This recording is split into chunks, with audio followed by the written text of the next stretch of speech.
Sida akoina any number nangonda natte video send any number save tawge dina nangonda natte haba any number save tawge de akoina sida Google account da samna sita na create number taw kan sida create new na hayen khalona asige akoina phone je mang loida new number ga ada ai se masida masije kano da leba aigi number se Google da leba sida aina sige settings da changa kana contact sida aina ai contact se sida default account hai je Gmail da leba cloud ka thamge se atopa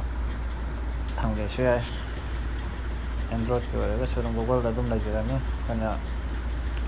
adoidi apna phone je mang ren khalo ai number se dum sim da set up se ko phone da set up tari mang ne to se import sim contact se nai je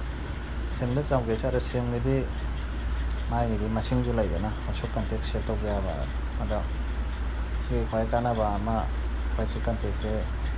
desktop te yang ge share to ko phone mang ra jo phone number se mang ra khoi Facebook ta ai gi phone mang re number ga thabi ro ka hai do Rasmain to am tari sunga thara ora samna de je ai phone je mang kro mina ran ren khalo antra ga ai phone na bom nei de ang khalo ai contact se lo yaw ka ne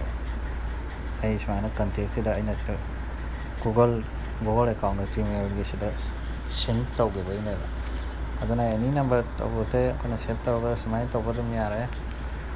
si bude sina kana web ne to boda sida bude tholok de krai de save to de no do ai bude default se Gmail de le ba dana sini kana number mang ho ye de sini de am like ga jane de no koi contact ke sing to bio message lo yare sing to ba adra ge kana